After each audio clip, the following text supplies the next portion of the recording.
이 시간 자리에서 일어나셔서 하나님의 말씀을 함께 보시겠습니다. 사도행전 16장 6절에서 10절까지 말씀을 우리 한 목소리로 같이 읽도록 하겠습니다. 이제 그들이 부르기아와 갈라디아 지방을 두루 다닌 뒤에 성령님께서 그들에게 아시아에서 말씀을 선포하지 못하게 하시더라. 그들이 무시아에 이른 뒤에 비두니아로 들어가려고 애쓰되 성령께서 그들을 허락하지 아니하시므로 그들이 무시아를 지나 드로아로 내려갔더라. 밤에 환상이 바울에게 나타났는데 마케도니아 사람 하나가 서서 그에게 간구하여 이르되 마케도니아로 건너와서 우리를 도우라 하거늘 그가 그 환상을 본 뒤에 주께서 그들에게 복음을 선포하라고 우리를 부르신 줄로 확신하였으므로 우리가 즉시 마케도니아로 들어가려고 힘쓰니라. 아멘. 잠시 기도하시겠습니다. 하나님 아버지, 하나님은 살아계시고 오늘도 우리에게 말씀하시며 우리가 하나님의 말씀에 따라 살기를 기뻐하시는 것을 저희가 알고 오늘도 주의 말씀을 듣기를 원합니다. 저희의 귀를 열어주시고 겸손하게 하셔서 하나님의 음성을 듣게 하시고 말씀을 전하는 자나 듣는 자나 하나님의 말씀 앞에 순종으로 응답할 수 있도록 저희를 도와주시옵소서. 부족한 종을 주님께서 쓰셔서 오직 하나님의 말씀만 선포되게 도와주시기를 원합니다. 이 시간을 주님께 맡기며 예수님의 이름으로 기도했습니다. 아멘. 자리에 앉으시겠습니다. 오늘은 2024년 1년 동안 우리가 선교를 위해서 드릴 선교원금을 약속하는 선교 주일입니다. 기도하시면서 나눠드린 선교원금 약정서에 기록을 하셔서 내어주시면 저희가 그 금액을 가지고 2024년 선교지를 결정하도록 하겠습니다. 설교를 하기 전에 먼저 지난해 우리가 선교했던 지역교회 목사님들의 인사말과 또 기도 부탁을 제가 영상을 저희들이 받아서 편집을 했는데 잠깐 보시고 그리고 말씀을 듣도록 하겠습니다. 안녕하십니까? 예양성서 침례교를 섬기고 있는 강성철 목사입니다. 저희 교회를 위해서 사랑으로 기도해 주시고 후원해 주시는 대구 성서 침례교회 이동수 목사님과 집사님들 그리고 성도님들로 인하여 감사를 드립니다. 저희들은 섬겨주신 은혜 가운데 귀한 교회를 잘 세워가고 있습니다. 비록 지금은 작지만 그래도 믿음으로 구원받고 영원히 더해지고 있습니다. 주님께서 우리와 함께 하시고 있음을 믿고 또 우리와 같이 같은 믿음을 가지고 후원해 주시는 교회들로 인하여 늘 감사를 드리고 있습니다. 최선을 다하여 힘든 시기이지만 주님의 사랑을 가지고 전하며 정말 귀한 교회, 복음적인 교회, 진리가 살아 숨쉬는 교회를 세우기 위해서 최선을 다하고자 합니다. 계속 기도해 주시고 후원해 주시면 감사드리겠습니다. 고맙습니다. 안녕하세요. 신탄진 성수침례교회 이성수 목사입니다. 이렇게 영상으로 새해 인사를 드립니다. 올해에도 하나님의 크신 은혜와 사랑이 대구 성수침례교회의 모든 성도님들과 늘 함께 하기를 기도합니다. 특별히 오늘 선교주의를 통해 주님의 놀라운 도전과 축복이 여러분과 함께 하기를 바랍니다. 우리 교회도 올해는 말씀으로 사는 해로 정하고 또 하나님을 알아가고 기도와 말씀에 집중하고자 합니다. 코로나 이후에도 회복하고 전도하기가 쉽지 않지만 잃어버린 영혼을 찾아 구령하고 씨 뿌리는 사역을 이어가도록 하겠습니다. 선교는 주님의 명령입니다. 사랑과 희생으로 후원해 주심으로 저와 교회에 큰 힘이 됩니다. 올해에도 여러분의 섬김을 통해 하나님의 나라가 확장되어져 가기를 기도합니다. 대구 성서침례교회를 통해 위대한 일을 이루어 가시는 하나님께 영광을 돌립니다. 늘 주 안에서 강건하시고 평안하시기를 바랍니다. 감사합니다.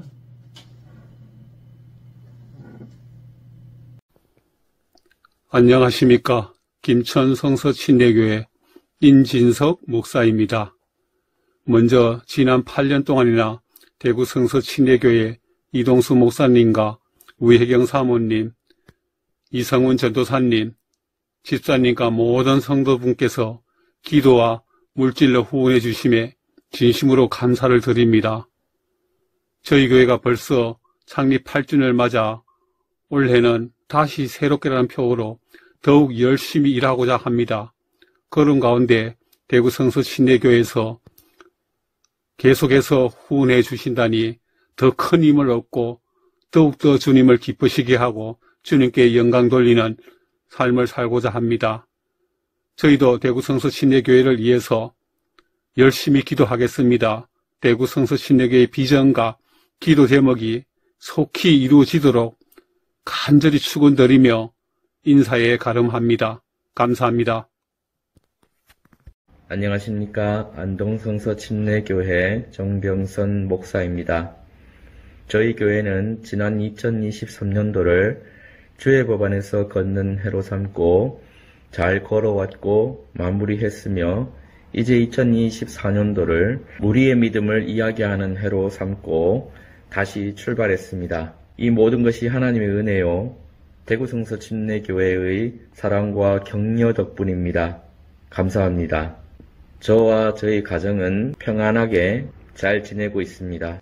그리고 성도들도 평안한 가운데 잘 지내고 있습니다. 2024년도 대구 성서침례교회 목사님 가정과 집사님들 가정과 성도님들 모든 가정들이 행복하고 하나님의 자비와 평안과 사랑이 풍성하기를 바랍니다.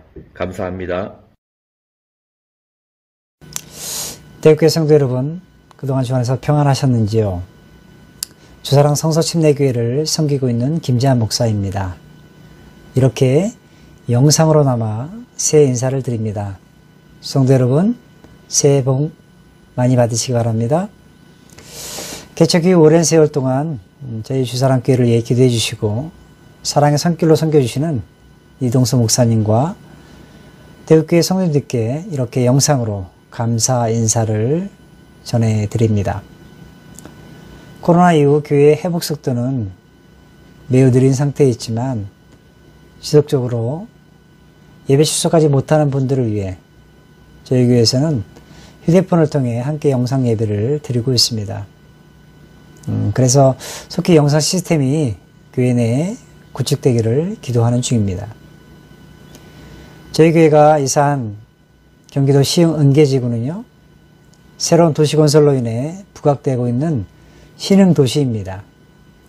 아직도 많은 상가들이 비어있지만 주변 건설 현장들은 거의 마무리되어 가고 있습니다. 또한 교회 앞 은계 호수공원도 완전히 조성되어서 이제는 많은 사람들이 산책 및 공연들을 보기 위해 모여들고 있습니다. 그래서 이젠 전도하기 아주 적합한 지역이 되었습니다.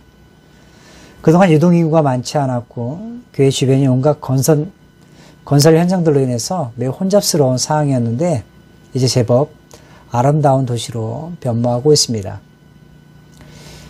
참으로 개척이란 척박한 환경 속에서 많은 어려운 요소들이 있지만 그럼에도 주님 바라보면서 그분의 인도하심을 따라서 한 걸음 한 걸음 나아갑니다. 하나님께서 우리 속에 선한 일을 시작하셨으니 그리스도 예수의 날까지 그 일을 이루실 것을 확신하기에 다시 한번 움츠린 가슴을 활짝 펴봅니다. 계속해서 저희 교회와 가정을 위해 성도 여러분 기도로 응원해 주시기를 부탁드립니다.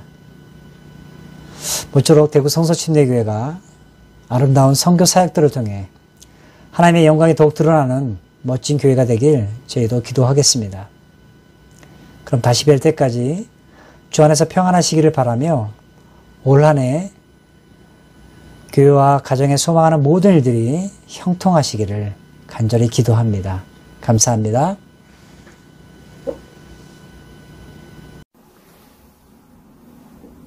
반갑습니다. 혁신 성서침례교회 정석윤 목사입니다. 사랑하는 대구교회 이동수 목사님을 비롯하여 집사님들, 성로님들 모두 평안하신지요. 2024년 선교주일을 맞아서 이렇게 인사 올립니다. 그동안 혁신교회를 위해서 신실하게 기도해 주시고 아낌없이 후원해 주셔서 감사드립니다.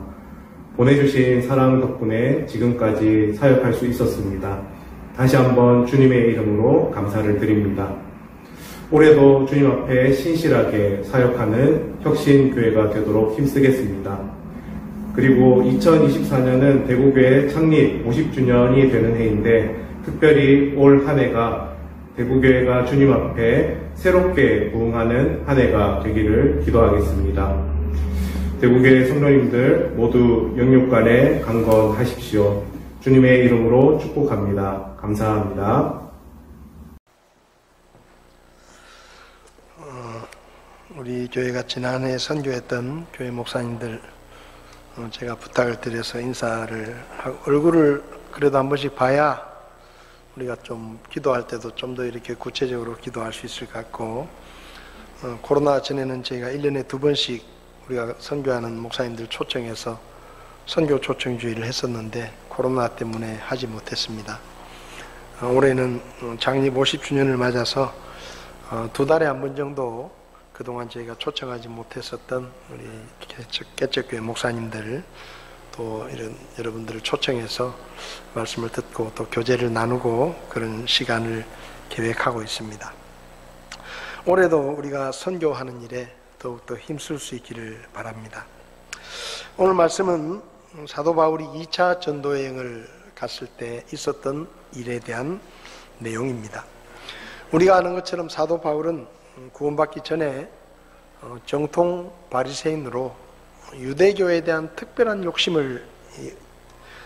열심을 가지고 있어서 갑자기 등장한 예수님과 또 예수님이 부활했다고 하는 소식을 전하는 그리스도인들을 바라보면서 예수님의 부활이 거짓말인데 저들이 그 거짓을 사실처럼 전하며 사람들을 미혹하고 또 유대교를 공격한다라고 생각을 했죠. 그래서 누구보다 앞장서서 그리스도인들을 잡아 가두고 핍박하고 심지어 죽이는 그런 일에 앞장섰던 사람이 있습니다. 근데 어느 날 예수님을 믿는 사람들을 잡으러 다마스쿠스로 가다가 부활하신 예수님을 만나서 자기가 거짓말이라고 생각했던 예수님의 부활이 사실이라는 것, 그리고 예수님의 복음이 진리라는 것을 깨닫게 되죠. 그리고 구원을 받고 복음을 전하는 전도자로 살게 됩니다. 당시 사도 바울은 유대교를 대표하는 인물이었는데 갑자기 이 사도 바울이 그 유명한 사도 바울이 변절을 해가지고 복음을 전하니까 이 유대교 사람들이 당황을 해서 사도 바울을 죽이려고 애를 썼습니다. 그래서 결국은 사도 바울이 복음을 전하는 일을 하다가 가는 곳마다 유대인들이 자기를 죽이려고 하고 핍박하니까 잠시 동안 고향에 내려가서 피해 있었습니다. 그 사이에 이제 예루살렘 교회 핍박이 크게 일어나고 그리고 많은 성도들이 흩어져서 안디옥 지역에까지 와서 복음을 전했는데 안디옥 교회가 세워지고 많은 사람들이 교회에 더해지니까 예루살렘 교회에서 바나바라는 사람을 안디옥 교회 목회자로 파송을 합니다. 그 바나바가 안디옥에 와서 사역을 하는 동안에 교회가 계속 부흥하니까 바나바가 고향에 내려가 있는 바울을 생각해서 바울을 찾아가서 바울에게 나와 함께 안디옥 교회에서 사역을 좀 같이 하자. 그렇게 해서 이제 바울이 다소에서 안디옥으로 옵니다. 바나바와 바울이 같이 안디옥 교회 사역을 하면서 교회는 계속 부흥했고 사람들이 늘어났습니다. 근데 어느 날 성령님께서 안디옥 교회 성도들에게 바나바와 바울을 선교사로 보내라.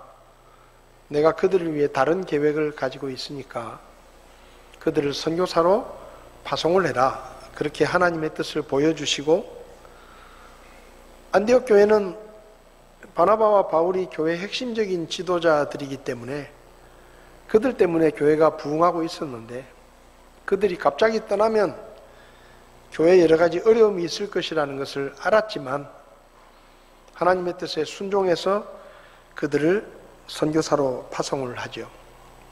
안디옥 교회에서 파송을 받고 첫 번째 전도여행을 가게 되는데, 바나바의 고향이었던 사이프러스 섬에 들려서 복음을 전하고, 지금의 투르키예 지방인 남쪽에 있는 버가라는 항구로 배를 타고 들어가서 지금의 터키, 투르키예 지역의 중부 지역에 복음을 전하게 됩니다. 비시디아, 안디옥, 루스트라, 이고니온, 또 더베 같은 이런 도시들을 다니면서 복음을 전하고 교회를 세웁니다.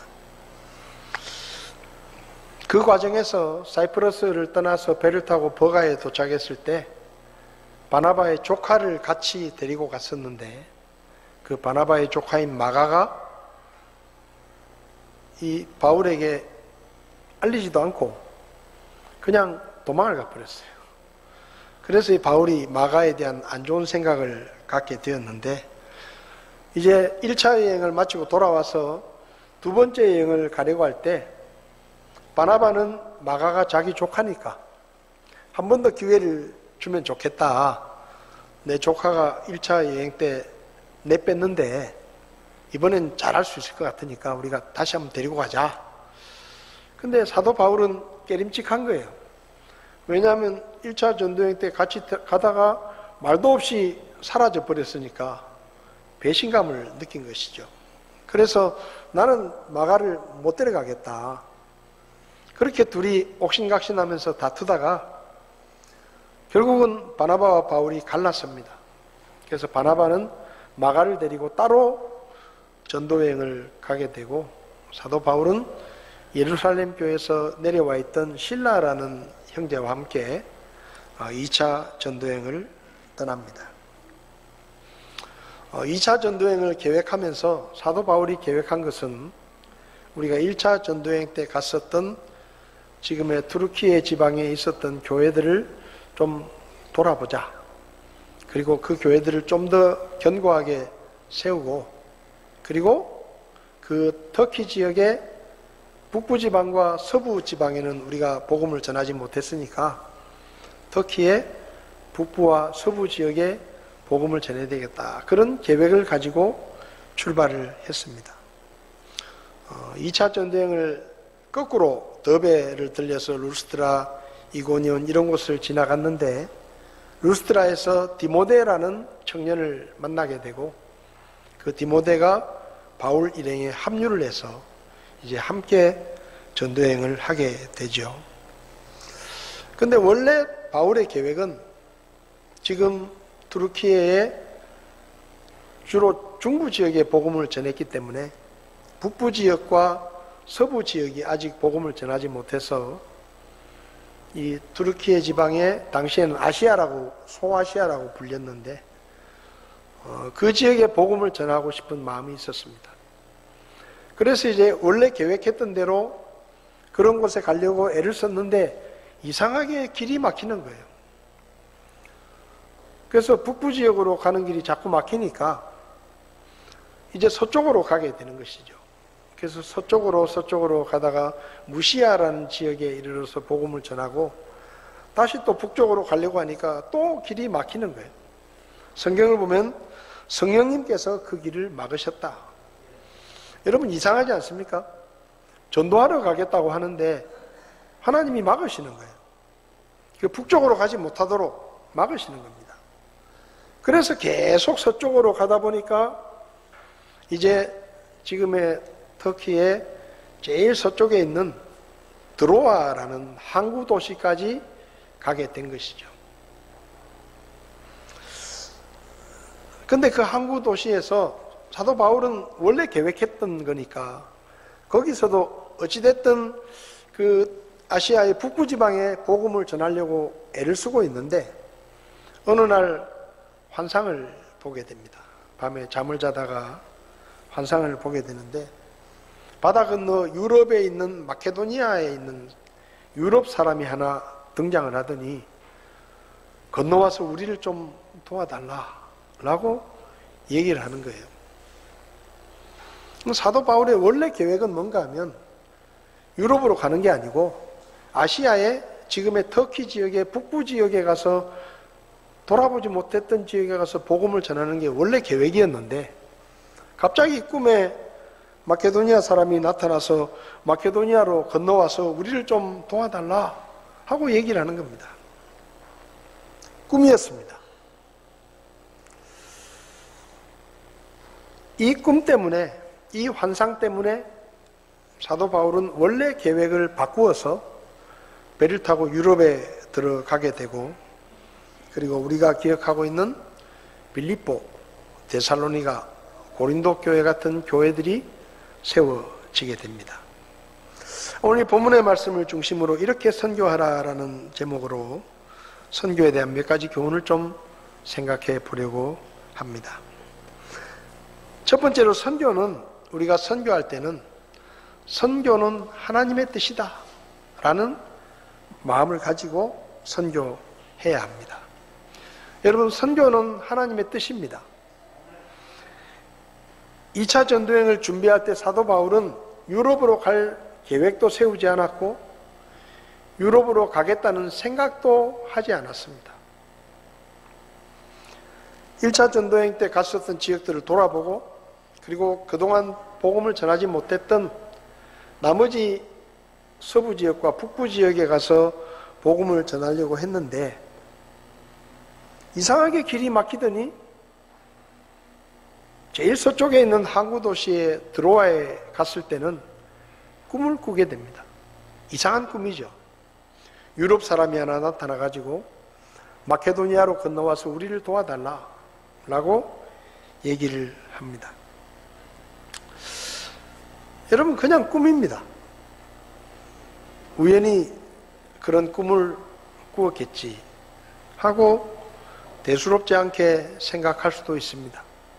그렇잖아요. 우리가 자다가 꿈을 많이 꾸잖아요.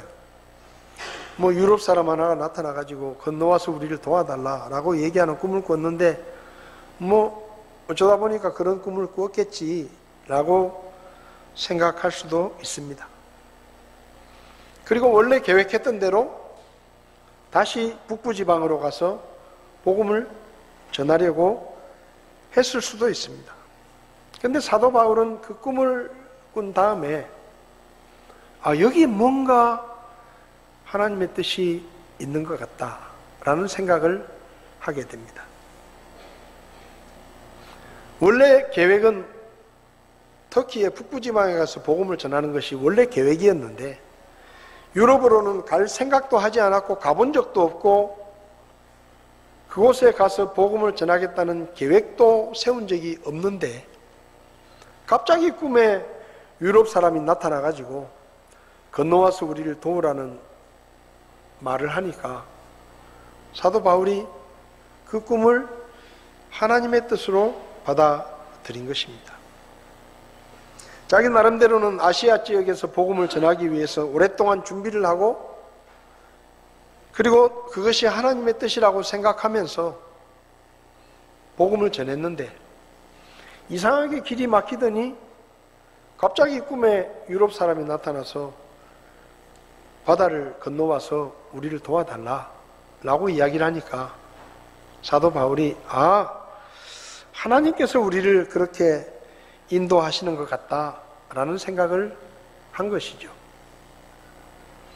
바울은 유럽 지역에 가본 적이 없었습니다. 유럽으로 가겠다는 생각도 하지 않았습니다. 바울은 그저 터키 지역에 있는 북부 지방에 가서 복음을 전하고 교회를 세워야 되겠다 그런 생각을 했을 뿐입니다. 그런데 환상을 보았습니다. 만약에 바울이 그 환상을 보고 그냥 어쩌다가 꾼 꿈이겠지 우연히 그냥 그런 꿈을 꾼 거야 라고 생각하고 대수롭지 않게 생각하고 그냥 계속해서 북부지방으로 가서 복음을 전하려고 했었다고 하면 아마 지금 우리가 기억하는 빌립보 교회, 데살로니가 교회, 고린도 교회 같은 교회가 없었을지도 모릅니다. 근데 사도 바울은 그 환상을 본 다음에 이것이 하나님의 뜻이다 라는 생각을 하게 된 것이죠. 다시 말하면 자기 생각과 자기 계획을 포기한 것입니다. 하나님의 뜻이 나타났을 때 내 생각은 다른데, 내 계획은 다른데, 나는 원래 유럽에 갈 생각이 없었는데, 유럽은 한 번도 가본 적이 없는데 갑자기 왜 내가 유럽에 가야 되냐.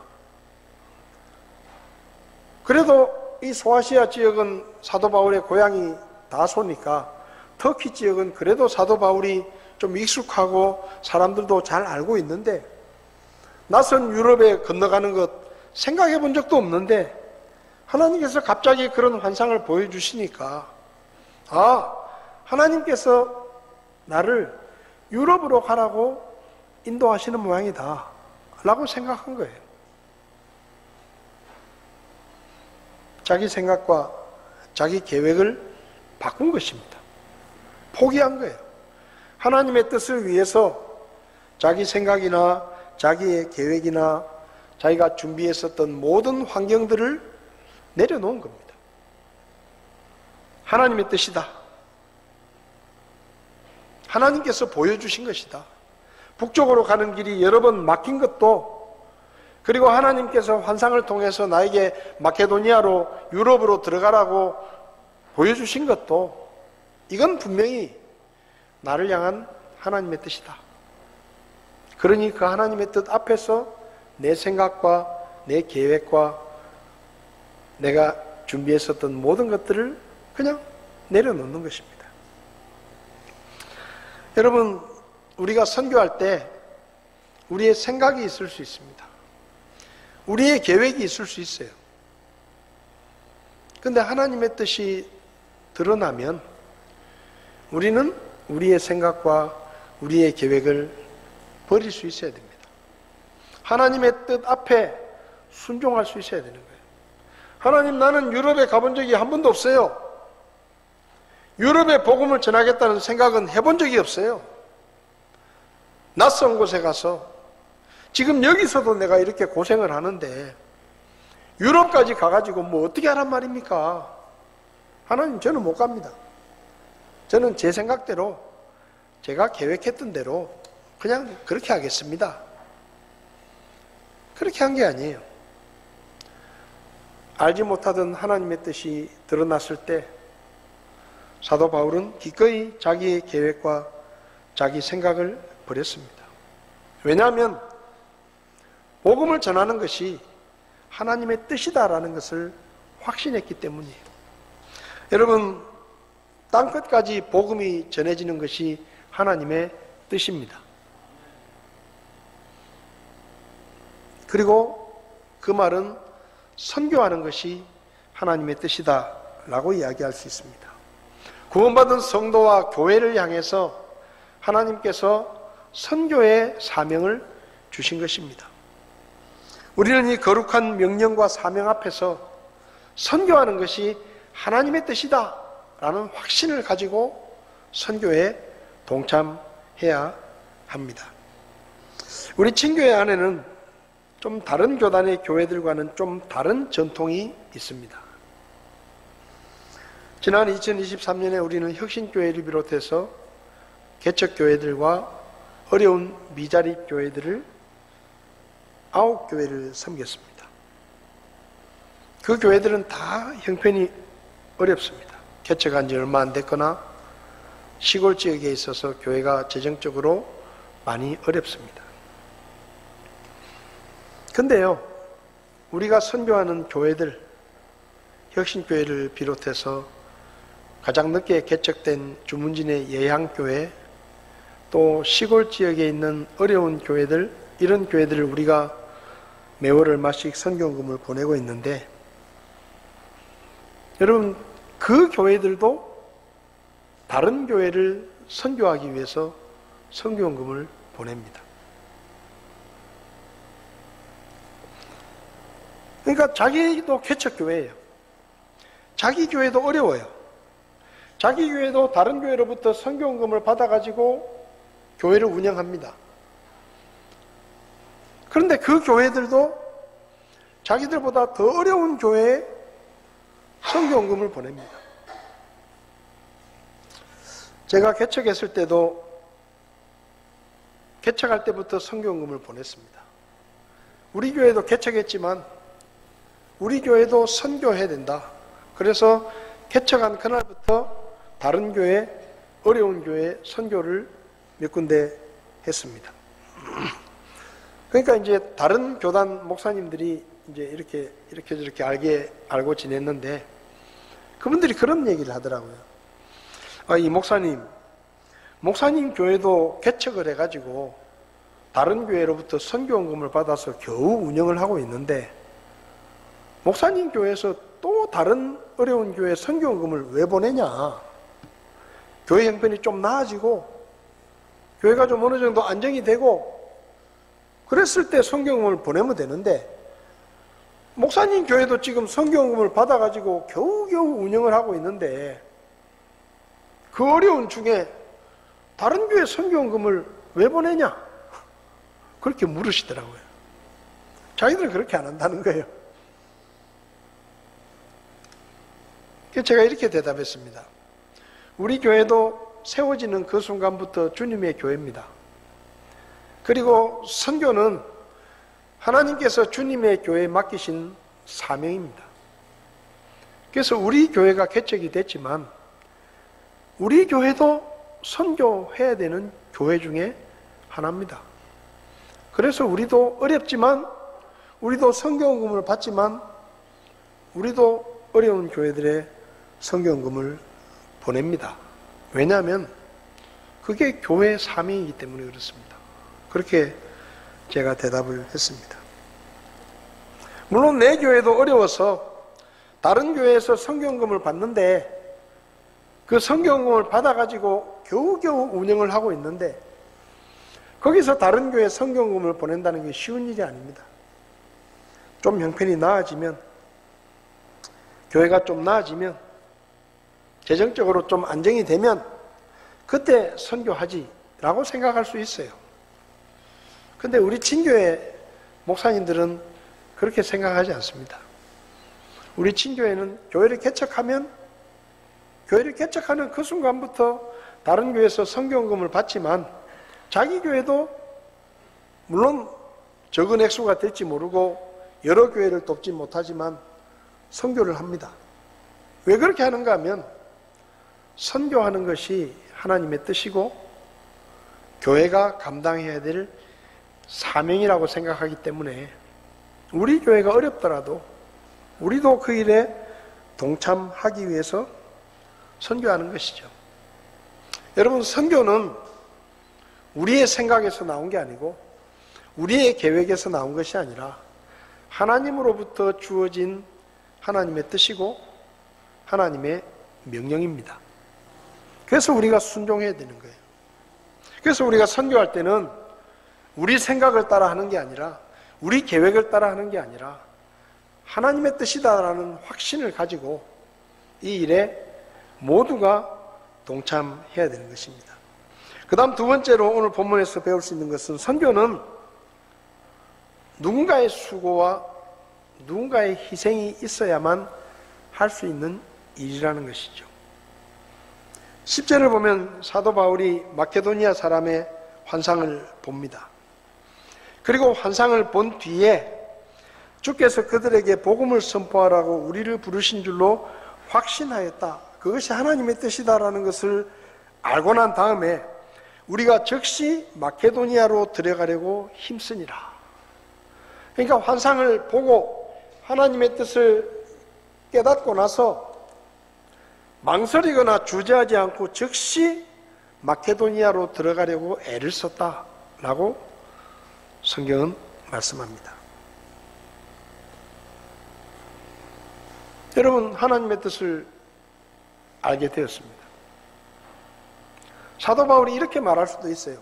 아유, 하나님이 저를 유럽으로 가라고 하시는 건 맞는데 저는 유럽에 가는 걸 한 번도 생각해 본 적이 없습니다. 좀 준비를 좀 하고 생각을 좀 해보고 작전을 좀 전략을 좀 짜고 그리고 뭘 준비해야 될지 준비도 좀 하고 그리고 준비가 되면 제가 유럽으로 가겠습니다. 그렇게 한 게 아니에요. 이것이 하나님의 뜻이다라는 확신이 들고 난 다음에 즉시 마케도니아로 들어가려고 애를 썼다라고 성경은 이야기합니다. 하나님의 뜻 앞에서 이런저런 핑계를 대면서 주저하거나 망설이거나 그렇게 한 것이 아니라 하나님의 뜻이 드러났을 때 그 길이 어떤 길인지 알지 못하고 그가 지금까지도 많은 고난을 당했지만 어떤 일이 일어날지 모르지만 하나님의 뜻을 위해서 내가 헌신해야 되겠다. 순종해야 되겠다. 그런 마음을 가지고 망설이지 않고 우리가 즉시 마케도니아로 들어가려고 힘쓰니라. 사도 바울 일행은 즉시 순종하려고 애를 썼습니다. 여러분, 선교는 이런저런 핑계를 대면서 주저하고 뒤로 미루면 할 수 없는 일입니다. 우리 교회도 어려운데 좀 안정이 되고 나면 우리 교회가 좀 자리가 잡히면 그때 선교하지. 우리 친교회 교회들은 그렇게 생각하지 않아요. 이건 하나님의 뜻이다. 우리가 어렵더라도 우리가 희생하고 우리가 헌신하고 이 일에는 우리도 예외일 수 없다. 동참해야 된다. 우리 교회도 이제 막 개척해서 재정적으로 어렵지만 교회 형편이 좀 나아지면 더 좋겠지만 그렇지 않더라도 우리도 희생하고 우리도 이 일을 위해서 헌신해야 된다라는 생각을 가진 것입니다. 형편이 좀 나아지면 성경금 해야지 그런 생각 가지고 있으면 못합니다. 우리 집안 살림도 어려운데 요즘 경제적으로 많이 어려운데 뭐 선교까지 내가 해야 되나? 다른 사람들이 알아서 하겠지. 그런 마음을 가지고 있으면 못해요.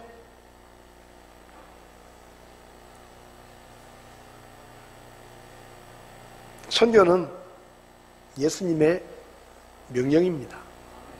마태복음 28장을 보면 18절부터 보면 예수님께서 그들에게 오셔서 말씀하여 이르시되 하늘과 땅에 있는 모든 권능이 내게 주어졌느니라. 그러므로 너희는 가서 모든 민족들을 가르치고 아버지와 아들과 성령의 이름으로 그들에게 침례를 주며 무엇이든지 내가 너희에게 명령한 모든 것을 그들에게 가르쳐 지키게 하라. 내가 세상 끝까지 너희와 함께 하겠다. 그렇게 말씀하십니다. 하늘로 떠나시기 전에 마지막으로 제자들에게 주신 명령입니다. 사도행전 1장 8절에는 오직 성령님께서 너희에게 임하신 뒤에 너희가 권능을 받고 예루살렘과 온 유대와 사마리아와 땅의 맨 끝 지역까지 이르러 나를 위한 증인이 되라. 성도 여러분, 작년 한 해 여러 가지 어려움이 많았습니다. 경제적으로 어려운 중에도 성도님들께서 기꺼이 선교헌금에 헌신해 주시고 동참해 주셔서 9개 교회와 성서침례 신학교를 비롯한 4개의 기관 그리고 선교사님들 2가정을 저희가 후원할 수 있었습니다. 작년 우리 교회 전체 지출이 1억 3,273만 8,734원입니다. 그 중에 선교헌금만 1,798만 원이 지출이 돼서 13.5% 정도 지출이 됐습니다. 거기에 일반 재정에서 개척교회 지원금 600만 원을 지출했습니다. 그리고 김도원 목사님 가정에 화재가 나서 301만 원의 사랑의 헌금을 저희가 보내드렸습니다. 다 합치면 2,699만 원이 작년 교회 재정에서 선교로, 교회 밖으로 지출이 됐습니다. 20.3%가 우리 교회 안에서 쓰이지 않고 교회 전체 재정의 20% 이상이 교회 밖으로 쓰여졌습니다. 제가 처음 이 교회에 부임할 때 하나님, 우리 교회가 선교를 하는데 우리 교회 재정의 20% 이상을 선교하는 일에 쓸 수 있는 그런 교회가 되게 해 주십시오라고 제가 기도했었습니다. 그런데 어찌됐든 작년에 처음으로 20%를 넘었습니다. 여러분들께서 기도해 주시고 헌금해 주시고 정말 경제적으로 어려운 가운데서 힘에 지나도록 주일학교 아이들부터 우리 장년부 이르기까지 여러분들께서 정말로 어려운 중에 헌신하시고 헌금하시고 그렇게 참여해 주셔서 우리 교회가 이런 일을 할 수 있었다라는 생각을 합니다. 전 정말로 그런 마음이 있습니다. 우리 교회가 선교를 많이 하는 교회가 됐으면 좋겠다. 교회를 개척하려고 할 때 많은 목사님들이 수도권에 있는 교회들도 개척하기가 힘든데 지방에 있는 교회들이 어떻게 개척을 하겠느냐, 어렵지 않겠느냐라고 이야기를 하시더라고요. 제가 처음 이 교회 부임할 때 교회 창립 40주년 때 개척교회를 하고 싶다라는 소원이 있었고 그렇게 기도했는데 40주년 때는 못하고 45주년 때 저희가 혁신교회를 개척을 했습니다. 적지 않은 헌금과 헌신이 필요했는데 우리 성도님들께서, 집사님들께서 기꺼이 그 일에 동참해 주시고 우리가 기도하면서 준비하고 그래서 혁신교회를 개척하고 5년 동안 매월 100만 원씩 제가 후원을 했습니다. 생각해보면 이거 우리가 할 수 있는 일이 아니에요. 우리 교회같이 이렇게 크지 않은 교회에서 그렇게 교회를 개척하고 매월 100만 원씩 빠짐없이 후원금을 보낸다는 게 결코 쉬운 일이 아닙니다. 근데 어쨌든 우리는 그 일을 했습니다. 하나님께서 도와주시고 집사님들 또 성도님들께서 이 일에 마음을 모아주시고 동참해 주셔서 우리가 그 일을 할 수 있었다라는 생각을 합니다. 올해 혁신교회가 약간의 전환기가 있습니다. 지금 교회 건물이 경매에 넘어가서 그 건물 주인이 이제 빚을 많이 져가지고 은행에서 그 건물을 경매를 붙였습니다. 혁신교회 목사님과 제가 수시로 소통하면서 기도하기는 그래도 경매에 나오면 시세보다는 좀 싼 값에 건물을 이렇게 인수할 수 있으니까 어차피 매월 70만 원씩 월세를 주고 있었는데 우리가 기도하면서 하나님께서 그 건물을 우리에게 주시도록 우리가 기도하고 한번 인수하는 것을 한번 적극적으로 생각을 하고 기도해보자, 그렇게 이야기를 하고 있습니다.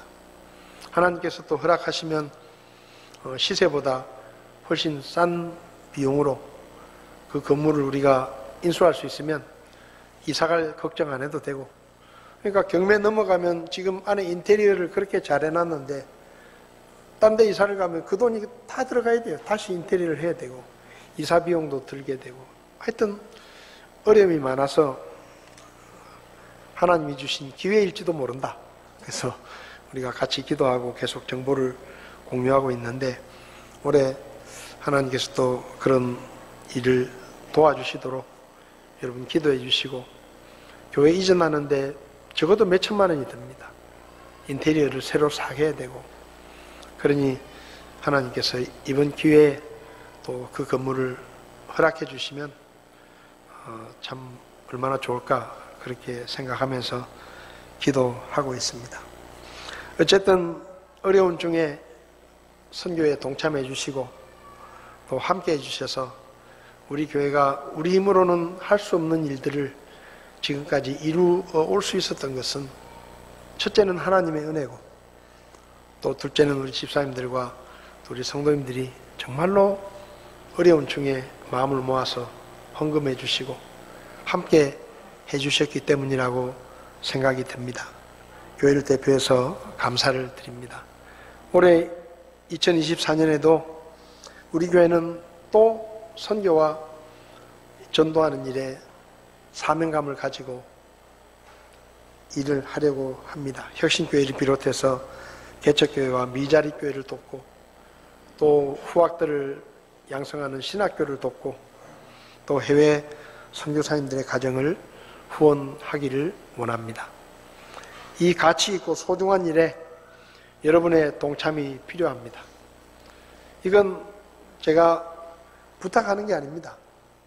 여러분에게 기회를 드리는 것입니다. 하나님의 일을 위해서 헌금을 드릴 수 있는, 세계 선교를 위해서 헌금을 드릴 수 있는 이 황금 같은 기회를 여러분들에게 드리고 싶습니다. 올 한 해도 함께 해주시고 참여해 주시고 다음 주까지 저희가 선교헌금 약정서를 받도록 하겠습니다. 다음 주까지 기도하시면서 액수가 적어도 상관없습니다. 제가 생각하는 것은 이 선교하는 일에는, 오늘 아침에 제가 주일학교 아이들에게도 말씀을 전하면서 너희들도 동참해야 된다. 사탕 하나 덜 사 먹고 빵 하나 덜 사 먹고 주님의 교회를 위해서 선교하는 일에 너희들도 참여했으면 좋겠다 하고 제가 말씀을 전했습니다. 선교하는 일에는 너나 할 것 없이 우리 교회 모든 성도들이 힘을 합해서 함께 동참하고 함께 이룰 수 있었으면 좋겠습니다. 잠시 기도하겠습니다.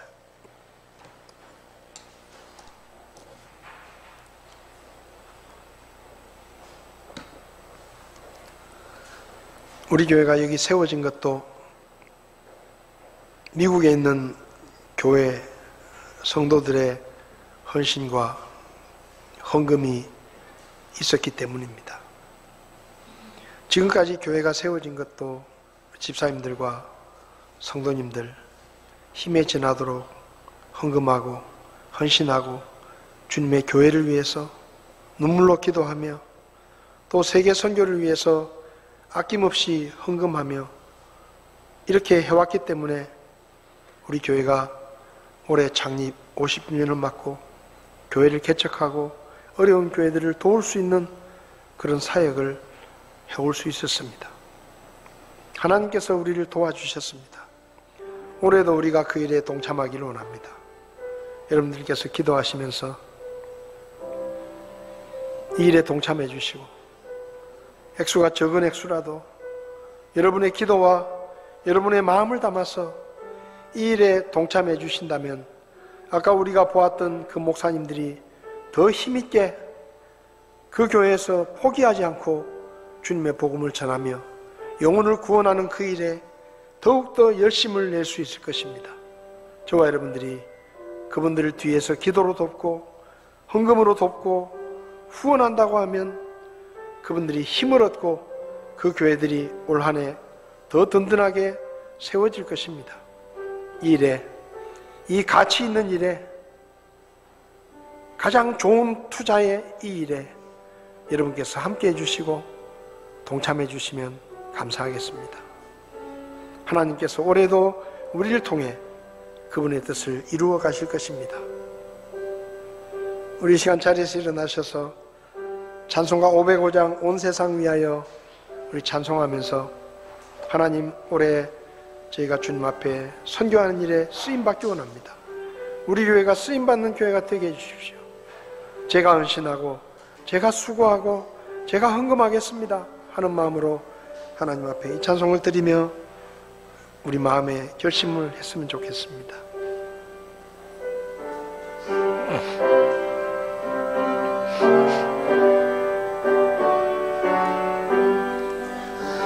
온 세상 위하여 나 복음 전하리 만 백성 모두 나와서 주 말씀 들으라 죄 중에 빠져서 헤매는 자들아 주님의 음성 듣고서 너 구원받아라. 전하고 기도해 매일 증인 되리라. 세상 모든 사람 다 듣고 그 사랑 알도록. 3절 하겠습니다. 온 세상 위하여 주의 임하니 주 예수 이름 힘입어 이 복음 전하자. 먼 곳에 나가서 전하지 못해도 나 어느 곳에 있든지 늘 기도 힘쓰리. 전하고 기도해 매일 증인 되리라. 세상 모든 사람 다 듣고 그 사랑 알도록. 기도하시겠습니다. 하나님 아버지, 오래전에 누군가의 헌금을 통해 이곳에 교회가 세워지게 하시고 우리가 복음을 듣게 하시고 예수 그리스도를 믿고 구원받아 하나님의 자녀가 되게 해주신 것 하나님 앞에 감사를 드립니다. 지난 역사 동안 하나님께서 우리를 도우시고 집사님들과 성도님들의 눈물과 헌신과 수고와 헌금을 통해 주님의 교회가 오늘까지 오게 되었음을 감사합니다. 주님께서 도와주셔서 교회를 개척했고 지난해 선교하는 일에 20% 이상을 쓸 수 있는 교회가 되었습니다. 하나님 앞에 감사를 드리며 모든 영광을 주님께 돌려드립니다. 올해도 저희가 선교하는 일에 쓰임받기를 원합니다. 우리 집사님들, 성도님들, 저의 마음을 주님께서 움직이셔서 이 거룩한 주님의 사역에 함께 동참하게 하시고 기도하게 하시고 우리보다 어려운 교회들을 돕는 일에, 선교사님들을 돕는 일에 우리가 앞장설 수 있도록 저희들을 써 주시옵소서. 우리가 믿음으로 선교헌금을 약속합니다. 우리의 경제적인 형편이 어떠할지 알 수 없지만 하나님께서 우리의 필요들을 넉넉하게 채워주셔서 우리가 약속한 이 선교헌금을 능히 하나님 앞에 드리고 더 많이 드릴 수 있도록 우리를 채워주시옵소서.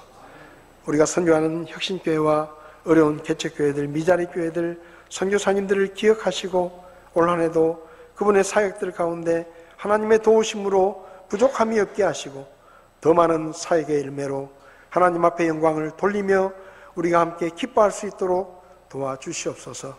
여기까지 우리를 인도해 주신 하나님의 은혜에 감사드리며 예수님의 이름으로 기도했습니다. 아멘. 예배를 마치겠습니다.